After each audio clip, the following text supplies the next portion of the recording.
네, 고등부 친구 안녕하세요. 또 유튜브를 통해서 영상을 보고 있는 친구들 안녕하세요. 그리고 여러 선생님들, 여러 학부모님들, 그리고 예담탁구팀 팀원님들 안녕하세요. 오늘도 역시 우리 말씀 묵상 같이 보도록 하겠습니다. 오늘은 네 번째 시간 마가복음 4장 1절에서 9절 말씀입니다. 마가복음 4장 1절에서 9절 말씀. 말씀 먼저 보도록 하겠습니다. 예수께서 다시 바닷가에서 가르치기 시작하였다. 아주 큰 무리가 그분께 모여드니 예수께서 바다에 있는 때에 올라가 앉으시고 무리는 모두 바다를 가까이하여 육지에 있었다. 예수께서 그들에게 비유들로 많은 것들을 가르치셨는데 예수께서 가르치는 중에 그들에게 이같이 말씀하셨다. 얘들아 보아라, 씨를 뿌리는 자가 씨를 뿌리러 나가서 씨를 뿌릴 때 어떤 것은 길가에 떨어지니 새들이 와서 그것을 먹어버렸고 다른 것은 흙이 많지 않은 돌밭에 떨어지니 흙이 깊지 않으므로 금방 싹이 났으나 해가 뜨자 그것들이 다 타버리고 뿌리가 없으므로 말라버렸다. 또 다른 것은 가시덤불 속에 떨어지니 가시덤불이 자라서 그것의 기운을 막았으므로 그것이 열매를 맺지 못하였다. 그러나 다른 것들은 좋은 땅에 떨어져서 싹이 나고 자라나 열매를 맺었으니 어떤 것은 30배, 어떤 것은 60배, 어떤 것은 100배를 맺었다. 또 말씀하시기를 들을 귀가 있는 자는 들어라 하고 하셨다. 아멘.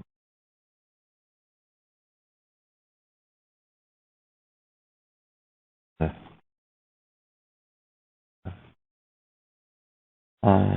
네, 사랑하는 여러분, 오늘 말씀은 우리가 지난 주일날 함께 나눴던 말씀이죠. 마가복음 말씀, 뿌리는 자의 비유에 대해서 나타나 있습니다.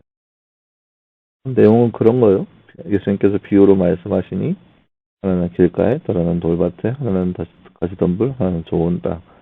길가에 떨어진 것은 새들이 와서 그것을 씨앗을 다 먹어버렸고, 돌밭은 다 타서 없어졌고, 가시덤불은 자라나지 못하였고, 좋은 밭은 30배, 60배, 100배의 결실을 맺는다. 이것이 비유의 내용입니다. 다른 주제 한번 볼까요? 빈칸에 말씀을 읽고 빈칸에 알만한 말을 넣어 말씀을 완성하세요. 또 말씀하시기를 귀가 있는 자는 하셨다. 그 말씀이죠. 또 말씀하시기를 들을 귀가 있는 자는 들어라 하셨다. 좋은 땅에 떨어진 씨앗은 열매를 맺는데 점점 더 많이 맺나요? 아니면 적게 맺나요? 30배, 60배, 100배의 결실을 맺습니다. 우리 마음밭이 어떤 상태가 되기를 하나님께 구해야 할까요? 바로 좋은 밭이겠죠? 그렇게 열매 맺는 사람이 되기를 바라야겠죠? 우리의 마음밭이 좋은 땅이 될 때 어떤 결과가 나타날까요? 바로 열매가 맺는 결과가 나타납니다. 좋은 땅이 되면 음, 열매가 맺게 됩니다. 그 열매는 30배, 60배, 100배의 결실을 맺게 됩니다. 그것이 바로 오늘 말씀의 내용입니다.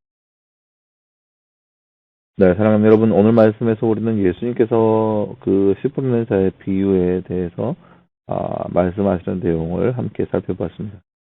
내일 아마 구체적인 내용, 비유의 내용이 어떤 내용인지 살펴볼 거예요. 오늘은 예수님께서 비유의 말씀을 하셨다에 초점을 맞춰서 함께 나눠보려고 하는데요. 그러니까 예수님께서 이제 바닷가에서 이제 천국에 대해서 가르치기 시작하셨다는 거죠. 천국에 대해서 가르치기 시작하면서 많은 사람들에게 천국이 어떠한 것인지 알려주기를 원했다는 거예요. 네, 중요한 것은 사람들에게 알리기를 원하는데 많은 사람들이 다 듣는 것은 아니라는 거죠. 많은 사람들이 다 그 말씀을 듣고 그 말씀대로 행하는 것은 아니라는 거죠. 더러는 그냥 흘려보내고 더러는 그 말씀대로 행하며 열매 맺는 삶을 살아가고 있다는 거예요. 예수님께서 왜 이렇게 이같이 위의 말씀을 하셔야 했을까요?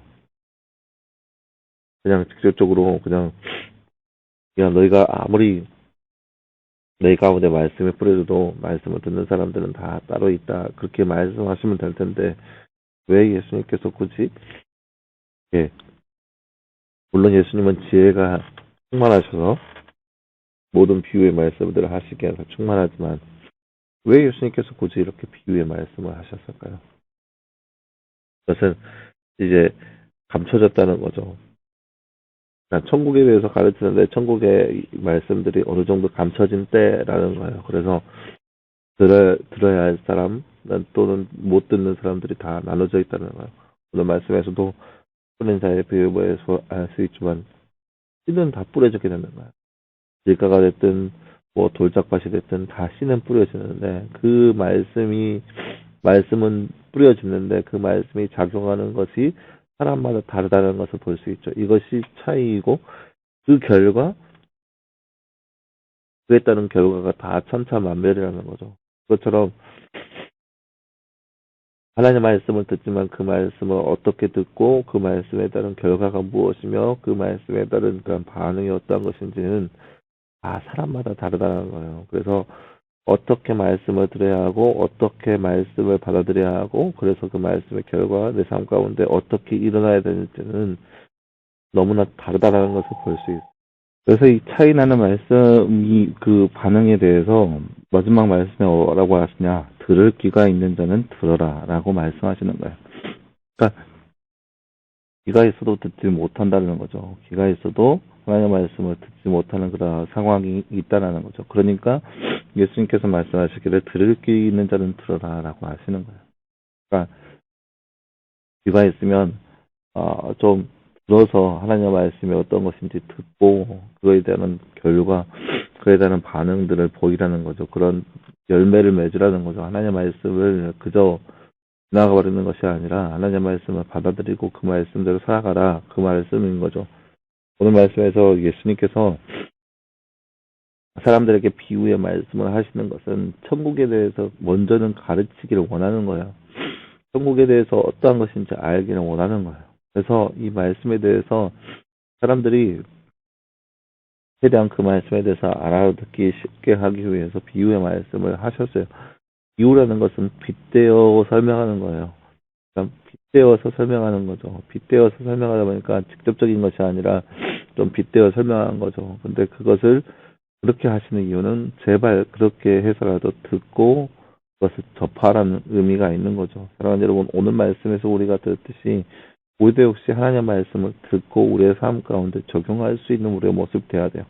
들을 귀가 있는 자는 들어라. 이 들을 귀가 바로 우리에게도 있어야 한다는 거죠. 어떻게요? 하나님의 말씀을 듣고 실천하는 삶이 있어야 한다는 거죠. 아무리 좋은 말을 하고 아무리 유익한 말을 하더라도 들을 귀가 있어야 들을 수가 있어요. 그렇죠?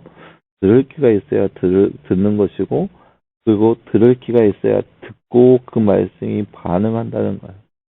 여러분, 우리도 역시 들을 귀가 있어서 하나님의 말씀을 온전히 들었으면 좋겠어요. 그리고 듣고 우리의 삶 가운데 적용할 수 있는 모습이 되었으면 좋겠어요. 그러한 모습, 그러한 삶이 바로 우리의 모습 되게 달라고 이 하루도 그렇게 듣는 길을 위해서 함께 기도했으면 좋겠고 하나님의 말씀을 들을 준비가 되는 우리의 모습이 바로 이 하루에 우리의 모습이 되기를 간절히 소망합니다. 이렇게 기도하겠습니다. 사랑하는 하나님 감사합니다. 주님, 오늘 말씀에서 우리는 예수님께서 비유의 말씀을 하시는 모습을 함께 살펴보았습니다. 예수님께서 천국에 대해서 가르치시면서 사람들에게 비유의 말씀하셨던 것처럼 우리도 이 땅 가운데 살아가면서 예수님의 말씀을 들을 준비가 되게 하시고 듣는 귀가 있게 하셔서 그 말씀을 듣고 우리의 삶 가운데 적용하고 또 열매 맺는 삶이 바로 우리의 삶의 모습 되게 해 주시옵소서. 그저 우리의 상식으로 우리의 생각으로 이 모든 것들을 차단하는 것이 아니라 하나님의 말씀으로 온전히 듣게 하시고 우리 마음밭에 뿌려진 그 말씀을 온전히 흡수할 수 있는 우리의 모습 될 수 있도록 주께서 역사하여 주시옵소서. 이 모든 말씀 감사드리며 살아계신 예수님의 이름으로 기도하였습니다. 아멘. 네, 여러분 감사합니다. 오늘도 역시 말씀으로 승리할 수 있는 여러분 되기를 바라고 그래서 늘 말씀 안에 살아갈 수 있는 저와 여러분의 삶이 되기를 간절히 소망합니다. 여러분 수고했고요. 내일도 역시 말씀 묵상으로 우리 함께 보도록 하겠습니다. 여러분 수고했습니다.